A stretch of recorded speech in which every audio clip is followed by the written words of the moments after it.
there, Sandra here. A lot of people are under the impression that YouTubers don't make mistakes. Couldn't be further from the truth, we do.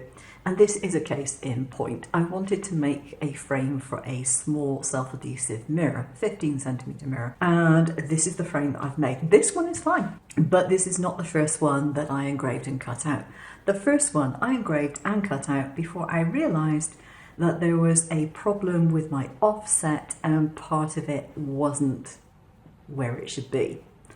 Most of it was fine, but part of it wasn't. And I think that was probably line simplification or node simplification. And it altered something in a way that I didn't expect it to alter.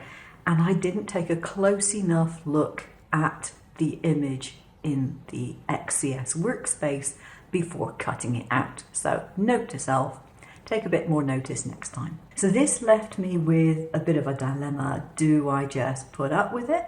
Nah, not an option. Or do I cut it again? Which obviously I did. And then the original idea was that I was going to cut out the entire shape and simply back it, put the mirror in after it being varnished. But I didn't want to use yet another piece of wood. So how could I get around this? Because I'd already cut out the hole. Now, I am not a woodworker normally. This is something relatively new to me. So what I did was I cut out another circle, and no, it wasn't centered, from the piece that I had already cut and engraved, and the engraving's on the other side in case you're wondering. And then I thought, well, I can put wood glue around the gap and that should seal it and keep it in place.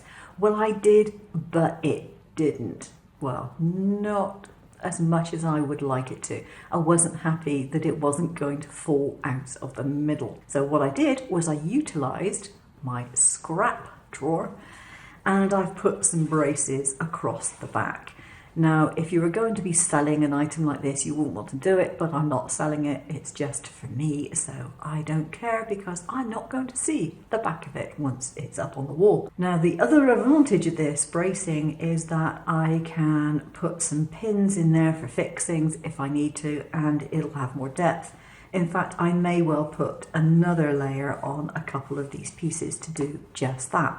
But I've just glued it on, made sure that it was going over the edge, so that it's encompassing both the pieces of wood, and I now have a backing piece for my mirror. I need to do some varnishing, but then all I'm going to do is to stick it down. It won't make that much difference exactly where, but roughly in the centre. I'll glue it down and I will varnish it, and then all I have to do after that is take my mirror, remove the self-adhesive backing, and slot it in, and the job will be done. Now, when I cut out the hole, I actually allowed an extra millimetre. So there is a bit of a gap around the mirror.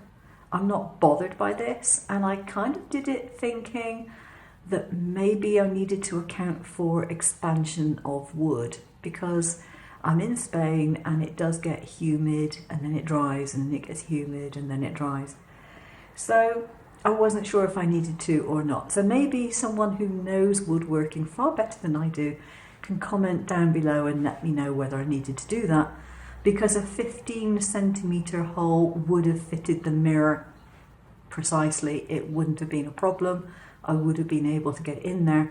But as I said, I made it 15.1 just in case. So that's it for today. Hopefully you might decide you want to make this, and I will leave a link to the file down below. I'll see you again soon. Take care.